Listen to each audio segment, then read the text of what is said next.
मन तो सभी के पास होता है लेकिन मनोबल कुछ लोगों के पास होता है। मन तो सभी के पास होता है लेकिन मनोबल की बात करें कुछ लोगों के पास ही होता है, क्योंकि करने के लिए इच्छाएं तो बहुत सारी होती हैं कि यार मैं मास्टर बन जाऊं, ऐसा लगता है कि यार मैं सर फर्स्ट ग्रेड का लेक्चरर बन जाऊं, सर ऐसा होता है कि सर मैं ऐसा ही बन जाऊं। अरे मेरे भाई मन तो बड़ा करता है कि ऐसा हो जाए, ऐसा हो जाए। मन तो मेरा भी बहुत सारा करता है कि यार मैं पता नहीं ये होता, मेरे पास ये होता, फिर मैं ये करता। मतलब इच्छाएं तो सबकी होती है ना, तुम्हारी भी है मेरी भी है, लेकिन फिर उस मन के अंदर जो इच्छा है ना उनको पूरा करने के लिए मनोबल की आवश्यकता होती है। और वो मनोबल जब तब आएगा जब आपको अपने आप पर विश्वास होगा, आपको अपनी तैयारी पर विश्वास होगा। अब जी हाँ,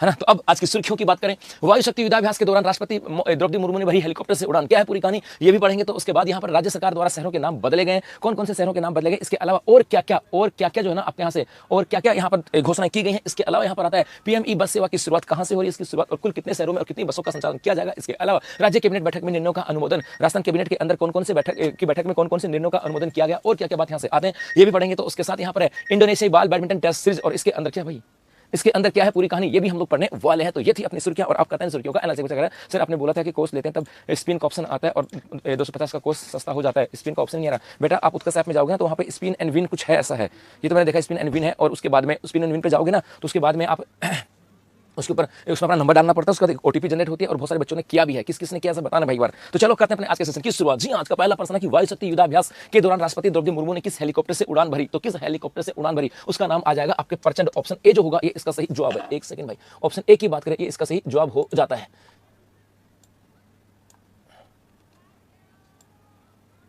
जी ऑप्शन ए की बात करें, बेसिकली सबसे पहले तो मैं यहाँ पे बात करता हूँ कि राजस्थान में युद्धाभ्यास क्योंकि ये युद्धाभ्यास कुछ चर्चा के अंदर ज्यादा ही है। और राजस्थान में युद्धाभ्यास की बात करूँ सबसे पहले मैं चलता हूँ आपके महाजन रेंज के अंदर, महाजन रेंज। और ये महाजन रेंज गुलगुलो है कहाँ पर, सबको पता है कि गुरुजी ये तो बीकानेर के अंदर है। और इस महाजन रेंज बीकानेर के अंदर बहुत सारे युद्धाभ्यास हैं और इन बहुत सारे युद्धाभ्यास के अंदर नाम जो आ रहा है वो आता है 2025 का। अब फटाफट से आप लोग मुझे कमेंट्स करके बताओ कि महाजन फायरिंग रेंज बीकानेर के अंदर वर्ष 2025 के अंदर कौन कौन से युद्धाभ्यास हुए थे सब, है ना, कौन कौन से युद्धाभ्यास हुए थे। जैसे मैं यहाँ पे लिखता हूँ, एक तो यहाँ पर हुआ था अजय वॉरियर 25, हुआ था कि नहीं हुआ था, अजय वॉरियर 25 की बात करें। और ये जो हुआ था ये हुआ था आपके भारत वर्सेज इंग्लैंड। जी हाँ, भारत और इंग्लैंड के सेना के बीच में हुआ था। इसके अलावा यदि मैं यहाँ पर बात करूँ गुरुजी और कौन सा हुआ था, तो एक आपको यहाँ से याद आ रहा होगा साइक्लोन 3। जी हाँ, एक नाम आ जाएगा आपके यहाँ पर साइक्लोन 3 की बात करूं। और साइक्लोन 3 जो हुआ था ये हुआ था आपके भारत और वर्सेज मिस्र की बात करते हैं। जी हां, भारत और मिस्र के मध्य यहां पर साइक्लोन 3 युद्ध अभ्यास किया था। तो इसके अलावा एक आपको यहां से याद आ रहा होगा अमोघ फ्यूरी की बात करें। जी हां, एक नाम है अमोघ फ्यूरी। मैं क्यों कह रहा हूं, क्योंकि इन दिनों खूब चर्चा के अंदर है युद्धाभ्यास। और यदि आने वाले समय के अंदर रिसेंटली यदि आपके एसआई की एग्जाम है ना, एसआई की एग्जाम है या कुछ और है तो आपके काम आ जाएगा साहब। ये बच्चा कहते देवीलाल सर आप स्क्रीन पे बता दो सर, मुझे कुछ समझ नहीं है। स्पिन का ऑप्शन देखो बेटा, तेरे से जस्ट नीचे तीसरा चौथा ऑप्शन है यहाँ पर सर जी आपका कोर्स 237 में खरीद लिया, 5% ऑफ मिला था। जी हाँ, ये महेश बाबू कह रहा है कि 5% स्पिन वाले से 5% ऑफ मिला था। उसका ऐप में जाओगे, मैं आपके सामने कोशिश करूंगा चला के देखने के लिए, मेरे सामने आ जाएगा तो, क्योंकि यहाँ पर पता नहीं चलता। ठीक है, इसके अलावा अमोघ फ्यूरी यहां पर हुआ था। एक आपको यहां से आ रहा हो इंद्र शक्ति, याद आ रहा क्या, इंद्र शक्ति 2025 की बात करें, इंद्र शक्ति 2025। और ये किस किस के बीच में, भारत वर्सेज रूस। जी हां, भारत और रूस की सेना के बीच में युद्धाभ्यास हुआ था। आपके कौन सा था, ये था आपके, इसका नाम था आपके इंद्र शक्ति 2025 की बात करें हुए थे। जी हां, उसके बाद थोड़ा सा और आगे चलते हैं सर, और कौन कौन से युद्धाभ्यास यहां पे था।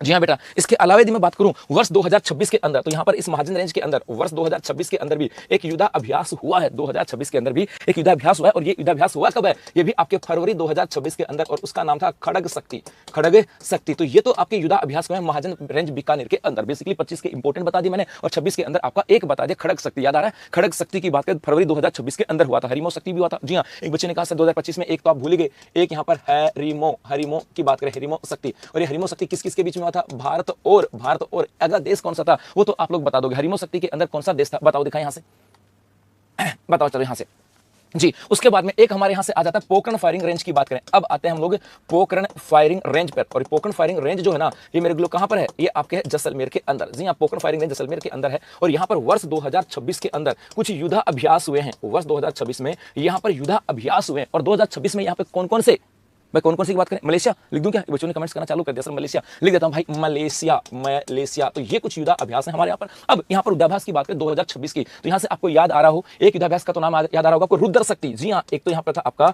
रुद्र शक्ति था। इसके अलावा यदि बात करूं, यहाँ पर एक युद्धाभ्यास हो जाएगा आपके बैटल एक्स। और मेरे गुलगुलो ये भी याद रखना, ये दोनों जो थे ये आपके फरवरी 2026 के अंदर ही हुए हैं, फरवरी 2026 में। और अब एक यहाँ पर हुआ है आपके वायु शक्ति 2026, जो कि भारतीय सेना का सबसे बड़ा युद्धाभ्यास था। भारतीय वायुसेना का सबसे बड़ा युद्धाभ्यास, सबसे बड़ा युद्धाभ्यास पूछा जाए कि भाई भारतीय वायुसेना का सबसे बड़ा युद्धाभ्यास, तो उसका नाम हो जाएगा वायु शक्ति 2026। और इसके अंदर हमारी राष्ट्रपति महोदया भी आई थी, राष्ट्रपति महोदया ये भी यहां पर आई। और राष्ट्रपति महोदया कब आई थी? 27 फरवरी 2026 को यहां पर आई थी। 27 फरवरी 2026 को राष्ट्रपति महोदया भी जैसलमेर के अंदर आई थी। और जब यहां पर राष्ट्रपति महोदया आई थी 26 को, यहां पर उन्होंने इसका पूरा निरीक्षण किया था। और निरीक्षण किया था एक हेलीकॉप्टर में बैठ करके। हेलीकॉप्टर की बात करें, इस हेलीकॉप्टर में बैठ करके क्या था, उसका नाम है आपके परचन। इसका नाम क्या है? परचन। यदि हम परचन की बात करें, इतना चर्चा में है, तो यदि इस परचन का निर्माण किया जाए कि गुरुजी इसका निर्माण किसने? हिंदुस्तान एरोनॉटिक्स लिमिटेड, और जो कि हमारे बेंगलुरु के अंदर है कि भाई इसका निर्माण किसने किया था? हिंदुस्तान एरोनॉटिक्स लिमिटेड, जो कि बेंगलुरु में, उसके द्वारा इसका निर्माण किया गया था। इस परचन की बात करें, इसकी रेंज जो है, ये रेंज आपके 700 किलोमीटर है। जी हाँ, एक बार 700 किलोमीटर तक की उड़ान भर सकता है। और साथ साथ यदि हम इसकी ऊंचाई की बात करें, तो ये आपके 5000 फीट की ऊंचाई तक, 5000 फीट की ऊंचाई तक जा सकता है। और दुनिया का एकमात्र हेलीकॉप्टर है जो वजन के साथ और इतनी ऊंचाई पे जा सकता है। ये यहां से आ रहा लाइट कॉम्बैक्ट हेलीकॉप्टर। जी हाँ, लाइट कॉम्बैक्ट हेलीकॉप्टर है, एचसीएल के द्वारा इसका निर्माण किया गया था। 700 किलोमीटर तक ये उड़ान भर सकता है और साथ साथ 5000 फीट की ऊंचाई तक जा सकता है ये वजन के साथ, मतलब हथियार लेकर के। और दुनिया के अंदर ऐसा करने वाला और कोई भी हेलीकॉप्टर नहीं है। जी हाँ, ये बात यहां से आ जाती है। तो यहां पर ले लो स्क्रीनशॉट, फिर चलते हैं आगे।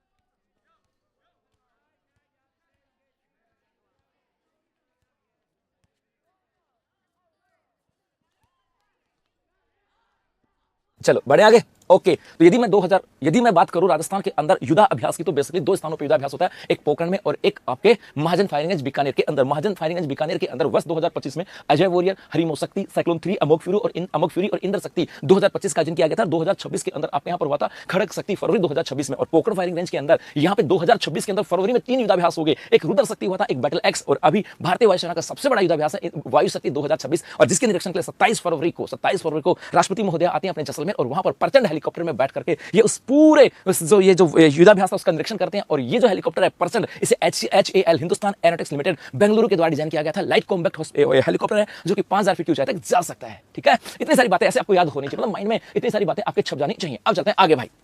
जी मेरे बच्चों, ये रहा वायु शक्ति 2026। जगुआर, मिराज ने दुश्मनों के रनवे और हैंगर उड़ाए। जी हाँ, ये रहा, देखो यहाँ से आसमान में गर्जा परचन, लड़ाकू हेलीकॉप्टर उड़ाने वाली पहली राष्ट्रपति बनी थी द्रौपदी मुर्मू। जी हाँ, चलो आगे देखो। ये रहा इसका English version. Which helicopter did president Droupadi Murmu fly during the Vayu Shakti exercise, तो आ जाएगा प्रचंड। नेक्स्ट आपके यहां पर है कि हाल ही में राज्य सरकार द्वारा कौन से शहरों के नाम परिवर्तन किए गए, तो उपरोक्त सभी। जी हां, उपरोक्त सभी, ऑप्शन डी होगा इसका सही जवाब। यदि मैं बात करता हूं, हम चलते हैं अपने राजस्थान विधानसभा। जी हां, इतने से काम चलेगा नहीं, हम चलते हैं राजस्थान विधानसभा। और राजस्थान विधानसभा के अंदर जो अपना आया था बजट पर अभिभाषण था, और ये अभिभाषण किसका था? सीएम का। जी हां, बजट पर अभिभाषण सीएम का था। और इस दौरान सीएम के द्वारा कुछ घोषणाएं की गई। जी हां, बजट आ गया था, अपने बजट पेश किसने किया था भाई? वित्त मंत्री दिया कुमारी जी के द्वारा बजट पेश किया गया। और देखा था ना मैच, और वित्त मंत्री दिया कुमार जी ने बजट पेश किया। और साथ साथ उसके बाद में अब इस बजट के ऊपर जो हमारे मुख्यमंत्री साहब है, इनके द्वारा यहां पर घोषणा की गई। और घोषणा क्या की? एक तो कहा गया कि आपके यहां पर कहा गया कि श्री यादे पनोरमा बनाया जाएगा। जी हाँ, श्री यादव पनोरमा की बात की थी। और ये कहां पर होगा? आपके जोधपुर के अंदर। वैसे यहां पर घोषणा की थी, उसके बाद में ये जोधपुर जो नगर निगम है उसके अधीन आ गया था, लेकिन ये घोषणाएं वहीं से हुई हैं। तो मैंने यहां पर एक करंट अफेयर्स जोड़ दिया, वैसे पता चलता नहीं है। तो एक तो श्री यादव पनोरमा की बात की गई, श्री यादव पनोरमा कहां बनाया जाएगा? जोधपुर के अंदर। इसके अलावा और भी कौन कौन सी घोषणा की गई? एक यहां पर घोषणा की गई थी 1.25 लाख पदों पर भर्ती होगी। 1.25 लाख पदों पर भर्ती होंगी, पदों पर भर्ती की घोषणा की। ये कहा था, अब किसके ऊपर होंगी ये मैं नहीं कह रहा हूं, ये सीएम के द्वारा कहा गया था। अब आप आके मुझे ये मत कह देना भाई कि सर आपने अपनी कक्षा में पढ़ा था कि 1.25 लाख पदों के ऊपर भर्ती होगी। मेरे गुलगुले मैंने पढ़ाया था भाई। नमस्ते बेटा, नमस्ते ना पूजा कुमारी, नमस्ते बेटा। ये मैंने पढ़ा था क्योंकि सीएम साहब ने कहा था, है ना। अब मेरा नाम मत ले देना कि सर आपने घोषणा की थी, मैंने बिल्कुल भी घोषणा नहीं की है। मैंने सिर्फ उनको बोला, उन्होंने बोला, मैंने वो बोला है साहब। इसके अलावा यहां पर इन्होंने 3 शहरों के नाम बदले, 3 शहरों के नाम परिवर्तन कर दिए गए। और ये फाइनली अब ऑफिशियल हो गया है। जैसे माउंट आबू की बात करें, माउंट आबू, और माउंट आबू को क्या कह दिया? आबू राज। माउंट आबू को क्या कह दिया? आबू राज। याद आ गया क्या? माउंट आबू को क्या कह दिया गया? आबू राज। और इसको पढ़ाते हमने लगभग 6-7 महीने से पढ़ा ही रहे हैं कि सर माउंट आबू का नाम बदलकर अब क्या कर दिया? आबू राज। और बेसिकली हम लोगों ने जब पढ़ा है ना, तो ये खूब पढ़ा है। ये तो सबको याद है कि गुरुजी ये तो बजला शर्मा जी ने अब बोला है, आपने तो ये 6 महीने पहले बोल दिया था भाई। सर आप ट्यूशन करवा रहा हूँ बेटा। फिर अच्छा मैं कुछ नहीं कर रहा हूँ, ठीक है बेटा, आपका हुक्म भाई, आजकल हुक्म मानना ही पड़ेगा, बच्चे बड़े हो गए भाई, अब क्या करें, है ना, गुरुजी से बड़े बच्चे हो गए तो मानना ही पड़ेगा भाई। जी, दूसरा कहा कि हम लोग नाम परिवर्तन कर रहे हैं कामा का, और कामा का काम कर रहे हैं कामवन। कामा का जो नाम होगा ये क्या होगा? कामवन। कामवन। कामा का नाम क्या होगा? कामवन। जी हाँ, कामा का नाम होगा कामवन और जहाजपुर का यज्ञपुर। और एक कहा कि भैया यहाँ पे जो आपका जहाजपुर है, जहाजपुर, उसका नाम क्या होगा? यज्ञपुर। जहाजपुर का नाम होगा यज्ञपुर। तीन के नाम बदल दिए। और सिर्फ इतना ही नहीं हुआ, सिर्फ इतना ही नहीं हुआ है, कुछ और भी हुआ है, कुछ और भी हुआ है। गुरुजी क्या? और क्या हुआ? तो बेसिकली एक यहां पर हुआ कि आपकी जो सामाजिक पेंशन की योजनाएं हैं राजस्थान के अंदर, सामाजिक कल्याण की जो पेंशन है, एक आ जाएगा कि सामाजिक न्याय की पेंशन जो है ना, सामाजिक पेंशन है, जो सामाजिक पेंशन है, जी हमारे सामाजिक पेंशन का मतलब है सामाजिक न्याय की, अर्थात एकता की बात करें, जैसे विधवा और एकल महिला सम्मान पेंशन योजना की बात करें, सामाजिक पेंशन की बात कर रहा हूँ, वर्गजन की बात कर रहा हूँ, दिव्यांगजन की बात करें, जो सामाजिक पेंशन है ना भाई, जो सामाजिक पेंशन है, सामाजिक पेंशन में राशि 125 बढ़ाने की घोषणा, राशि 125 बढ़ाने की घोषणा। जी हाँ, और इसका मतलब कितना हो जाएगा? 1425 रुपए। अब कितने जाएंगे? 1425, क्योंकि याद रखना पहले कितने थे? पहले थे 1250 रुपए। उसके बाद में और घोषणा क्या कर दी? इसको कितना कर दिया? बाद में इसको पहले 1250 से कितना कर दिया? 1300, और अब कितना कर दिया? 1425। जी हाँ, कहा गया कि सामाजिक जो कल्याण की जो पेंशन की योजना है उसके अंदर हम 125 रुपए बढ़ा रहे हैं। तो 1450 कैसे होंगे? 1450 कैसे बेटा? 1425 होंगे ना भाई। 125 रुपए बढ़ाएंगे तो पहले 1300 थी भाई, पहले 1000 थी, फिर 1150 हुई, फिर 1250 हुई, फिर 1300 हुई, और अब कितनी होंगी? 1425 भाई। 1425 होंगे, 1425 होंगे तो 125 बढ़ाई ना मेरे बेटा, 1425 होंगे ना यार भाई। कितने बढ़ाने की घोषणा की? 125 बढ़ाने की घोषणा की। पहले कितनी थी? 1300। 1450 कैसे भाई? मरवाओगे यार हैं? ये कैसे हुआ है? ये क्या आ रहा है? रिमाइंड मी लेटर, ये क्या आ रहा है भाई? अच्छा, एक मिनट दो मुझे। फिर यार मैंने 125 पढ़ी है। अभी देख लेते हैं भाई, अभी आ जाएगा मेरे बच्चों, ये आ जाएगा राजस्थान। ये तो यार मेरे गड़बड़ हो गई। राजस्थान सीएम ने सामाजिक पेंशन 125 बढ़ाने की घोषणा की।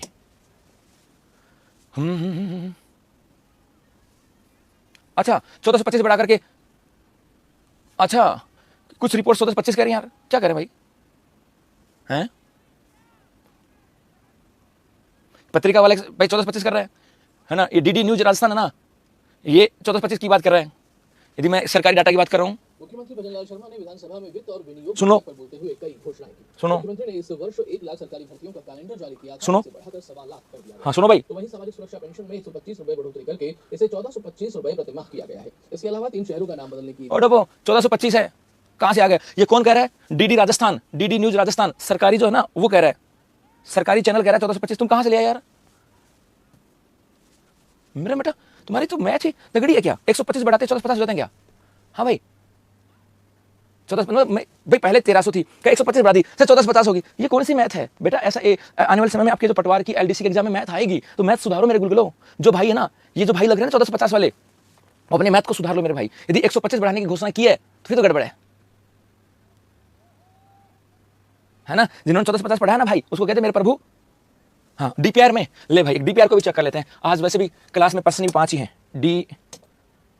डिपार्टमेंट DIPR राजस्थान है ना भाई, ले यहां पे देख लेता हूं DIPR। एक मिनट, जो ये तारीख कब की है अभी देख लेते हैं। DIPR को भी चेक कर लेते हैं भाई।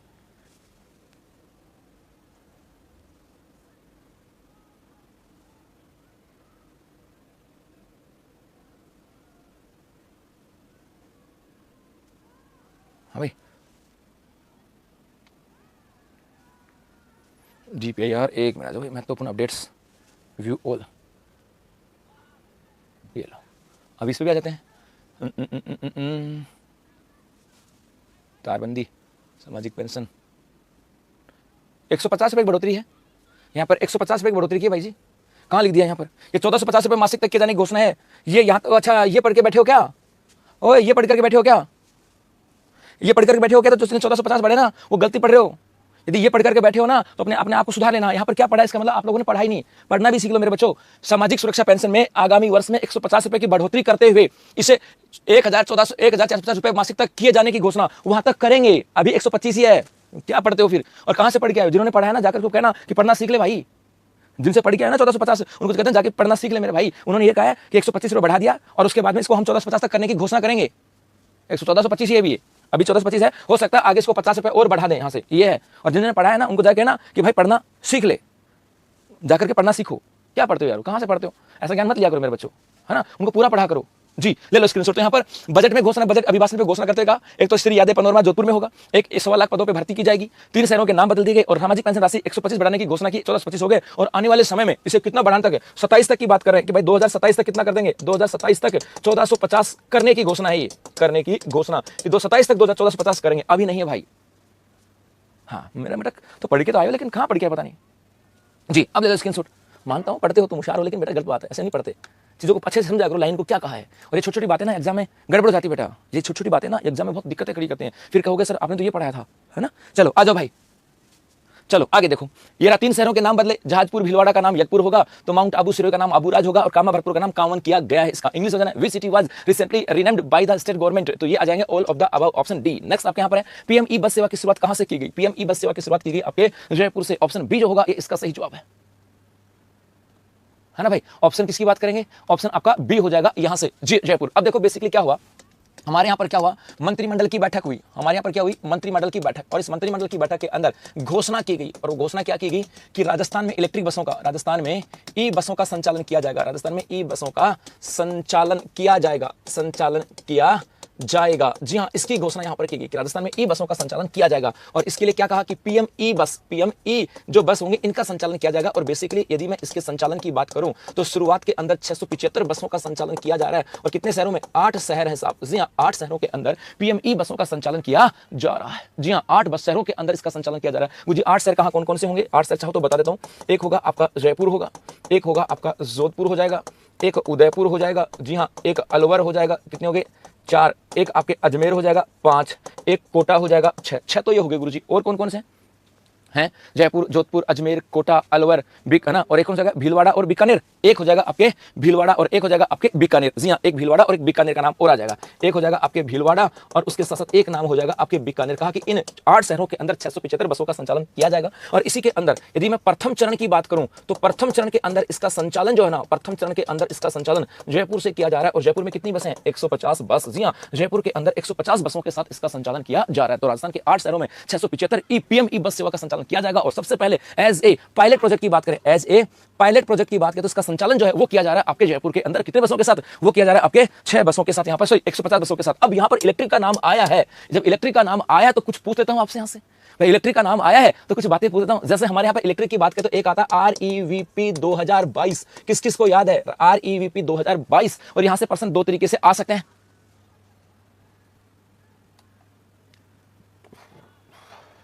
जी यहां से 2 तरीके से प्रश्न कैसे आ सकते हैं। एक तो यहां से इसकी फुल फॉर्म आती है और वो आती है कि आपके Rajasthan electric vehicle policy, Rajasthan electric vehicle policy 2022 की बात करेंगे। और एक यहां से आती है कि गुरुजी ये लागू कब से हुई थी, तो ये लागू हुई थी आपके 1 सितंबर से। ये लागू कब से हुई थी भाई, याद है क्या, कब से लागू हुई थी, 1 सितंबर 2022 से। जी हां, 1 सितंबर वर्ष 2022 से लागू हुई थी। और यदि इसकी मैं अवधि की बात करूं तो भाई इसकी अवधि जो है ये आपकी थी 5 वर्ष की। भाई 5 वर्ष के लिए लेकर के आए थे। तो REVP, और शायद यहां पर आपके एग्जाम में प्रश्न आया था, आया था जी, क्या था कि यहां पर REVP में ई का मतलब क्या है, शायद ये शिक्षक भर्ती परीक्षा में आया हुआ प्रश्न है। तो जी हां, इस प्रकार से आपको ध्यान में रखना। तो पीएम ई बस सेवा की शुरुआत कहां से की गई है, जयपुर से कर दी गई है। तो ले लो स्क्रीनशॉट, चलते हैं आगे। 2022 में कंट नहीं पड़ा, कोई बात नहीं मेरे बच्चों, बढ़ा देते हैं, ठीक है। जी जी जी जी, आ जाओ, बोले लो आगे देखो। उसके बाद अगला ये इसके था पीएम ई बस सेवा राजस्थान में हरित सार्वजनिक परिवहन की ऐतिहासिक शुरुआत। जयपुर में ई बसों का ट्रायल प्रारंभ हो गया है। जी हां, इसका इंग्लिश वर्जन है where has the PM e bus services been launched. तो आपके आ जाएंगे कहां पर, जयपुर के अंदर। नेक्स्ट यहां पर राज्य कैबिनेट बैठक में निर्णयों से संबंधित निम्नलिखित कथनों को पढ़िए और सही विकल्प को चयन करना है। जी हां, ये प्रश्न अच्छा है भाई साहब। गुरुजी क्या है प्रश्न, देखते हैं यहां से। इसको थोड़ा सा छोटा कर लेता हूं एक बार प्रश्न। ये प्रश्न इंपॉर्टेंट है क्योंकि शिक्षक भर्ती परीक्षा आगे होने वाली है, एसआई भर्ती परीक्षा है और आरएस भर्ती परीक्षा है, और वहां पर ऐसे प्रश्न आते हैं साहब। गुरुजी क्या, जी सबसे पहले देखो अभी क्या हुआ था, राजस्थान मंत्रिमंडल की बैठक हुई। इसको उसी तरीके से पढ़ना, पॉलिटी की भाषा में। राजस्थान मंत्रिमंडल है और इसकी होती है मेरे गुलगुलो बैठक। इस मंत्रिमंडल की बैठक के अंदर घोषणा की गई, इसमें घोषणा की गई। और वो घोषणा क्या थी, वो घोषणा यहाँ पे थी अधिनियम संशोधन की। वो क्या था, यहाँ पर घोषणा थी, उसमें क्या किया गया था, इसमें संशोधन का फैसला किया गया। इसमें संशोधन का फैसला किया गया कि भाई हम कुछ अधिनियम है और उन अधिनियमों में संशोधन करने वाले हैं। समझना बात को कि कुछ अधिनियम है और उन अधिनियम में हम लोग संशोधन करने वाले हैं। कौन कौन से अधिनियम में संशोधन का फैसला किया गया, एक तो यहां पर किया गया राजस्थान पंचायती राज अधिनियम। एक तो था राजस्थान पंचायती राज अधिनियम, 1994 राजस्थान पंचायती राज अधिनियम 1994 की धारा 19 की बात करें, इनमें संशोधन करने की बात की गई। धारा 19, तो गुरुजी धारा 19 का संबंध किससे है? एक तो यह है कि राजस्थान पंचायती राज अधिनियम 1994 की धारा 19 में संशोधन की बात की गई। इसका मतलब यदि यहां पे धारा 19 इंपॉर्टेंट है तो भाई इसको एग्जामिनर ये मानता है कि बच्चों ने 19 पढ़ी होगी। तो यहां से आ जाए कि राजस्थान पंचायती राज अधिनियम के संबंध में धारा 19 के संदर्भ में कौन सा कथन सत्य है, सत्य। यहां पर धारा 19 को लेकर के कुछ बात आ जाए तो धारा 19 में क्या लिखा गया पता है? धारा 19 में पंचायती राज संस्थाओं में चुनाव लड़ने से अयोग्यता का वर्णन है। इसके अंदर क्या था? इसके अंदर है आपके कि पंचायती, समझना बात को, पंचायती राज व्यवस्था में चुनाव न लड़ने की अयोग्यता का वर्णन है। लड़ने की अयोग्यता का वर्णन है कि भैया कौन व्यक्ति चुनाव नहीं लड़ सकता। और इसके अंदर कहा गया है, मेंशन किया गया कि 27 नवंबर 1995 के बाद 2 से अधिक संतान वाला नहीं लड़ सकता। यहां पे कहा गया है कि 27 नवंबर 1995, ये डेट भी याद रखना, 27 नवंबर 1995 के बाद 2 बच्चे के बाद 2 से अधिक बच्चे, अधिक यदि बच्चे हैं ना, वो चुनाव नहीं लड़ सकता, ये यहां पर कहा गया। तो 27 नवंबर 1995 के बाद यदि किसी के 2 से अधिक बच्चे हैं वो चुनाव नहीं लड़ सकता। इस बात का उल्लेख राजस्थान पंचायती राज अधिनियम 1994 की धारा 19 में है। और अभी सरकार ने कहा था कि हम कोशिश करेंगे कि 2 से अधिक बच्चे जो हैं उनके वो भी चुनाव लड़ सकते हैं। इसका मतलब है कि भैया यहां पे संशोधन करना होगा। तो राष्ट्रीय पंचायती राज अधिनियम 1994 की धारा 19 के अंदर संशोधन का फैसला लिया गया। इसके अलावा एक फैसला और लिया गया, और ये फैसला मेरे गुरु किसमें था? यह था राजस्थान नगर पालिका अधिनियम 2009। जी हां, एक आ जाएगा राजस्थान नगर पालिका अधिनियम 2009 की धारा और इसकी धारा कौन सी की बात करें? धारा 24। जी हां, की धारा 24 के अंदर बात की गई। इसका मतलब गुरुजी यहां पे धारा 24 क्या है? तो ये भी आपके अयोग्यता का उल्लेख करती है। ये भी यहां पर कि जो आपके शहरी जो नगर निकाय हैं वहां पर चुनाव लड़ने की योग्यता की बात करता है साहब। ठीक है, ये आपको ध्यान में रखना है। इसके अलावा यहां पर ये जो नगरपालिका अधिनियम 2009 है, नगरपालिका अधिनियम 2009 है, इसके तहत एक संशोधन की और बात की गई। क्या? कुष्ठ रोग को खतरनाक रोग की श्रेणी से बाहर निकाला गया। ये भी याद रखना। एक इसमें क्या था कि कुष्ठ रोग को खतरनाक रोग की श्रेणी से बाहर निकाला गया। रोग की श्रेणी से बाहर निकाला गया, बाहर किया। जी हां, पहले जो कुष्ठ रोग था उसे खतरनाक रोग की श्रेणी में डाल रखा था और कुष्ठ रोगी चुनाव नहीं लड़ सकता था। लेकिन अब कहा कि नहीं भैया कुष्ठ रोगी चुनाव लड़ सकता है। तो यहां पर इंपॉर्टेंट है कि हाल ही में मंत्रिमंडल की बैठक में फैसले हुए और फैसला पंचायती राज अधिनियम 1994 की धारा 19 में हुआ। उसमें उल्लेख क्या था और अब कहां पे संशोधन करेंगे? राजस्थान नगरपालिका अधिनियम 2009 की धारा 24 में किया गया। यहां पर योग्यता की बात की गई। इसके अलावा कुष्ठ रोग को खतरनाक रोग की श्रेणी से बाहर निकाला गया और अब आने वाले समय के अंदर कुष्ठ रोगी चुनाव लड़ सकते हैं। जी ठीक है, ये आपको ध्यान रखना साहब। हाँ, कुष्ठ रोग धारा 2 में है। जी हाँ, तो मैंने यहाँ धारा 24 में नहीं लिखा बेटा, 24 का तो अयोग्यता से लिखा। इसके बाद राजस्थान नगरपालिका के अधिनियम 2009 में कुष्ठ रोग को इससे बाहर निकाला, मैंने अलग लिखा मेरे बच्चे। ठीक है, काका जी 27 नवंबर 1995 वाला को अच्छे समझाओ बेटा, तेरे काम का नहीं है कि तू उस दौर में नहीं है। तेरी शादी उस समय होती तो पता लग जाता। बेटा तू मस्त रहे, जितना ध्यान रख, तेरे कितने बच्चे हो तू चुनाव लड़ सकता है। ठीक है, एक बच्चा अगर 27 नंबर वाला समझाओ तो बेटा समझने की चिंता ही नहीं है। तेरे कितने बच्चे हो तू चुनाव लड़ सकता है। ये पहले किसी की चिंता थी, उनको समझ में आ गया।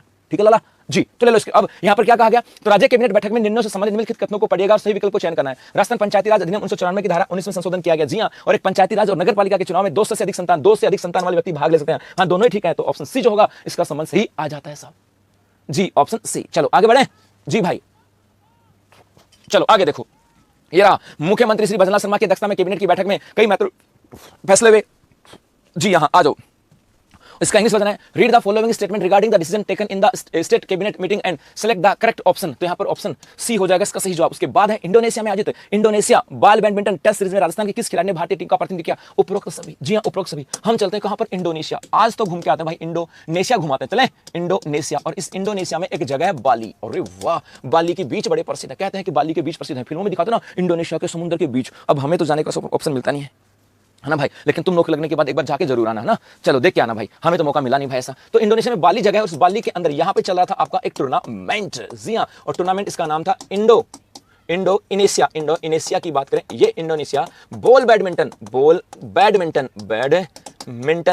टेस्ट सीरीज चल रही थी। टेस्ट सीरीज का मतलब है बैडमिंटन की टेस्ट सीरीज थी, आपस में खेले थे। और यहां पर इसके अंदर भारत भी शामिल था, भारत की टीम भी थी। और इस भारत की टीम की बात करें, इसके अंदर जो हमारी महिला जो टीम थी, महिला टीम, इस महिला टीम के अंदर क्या राजस्थान के कोई खिलाड़ी थे क्या? हाँ, राजस्थान की हर्षिता जुनवाल और कुमकुम सोनी, ये राजस्थान की 2 महिला खिलाड़ी थे जो इंडियन टीम में थी।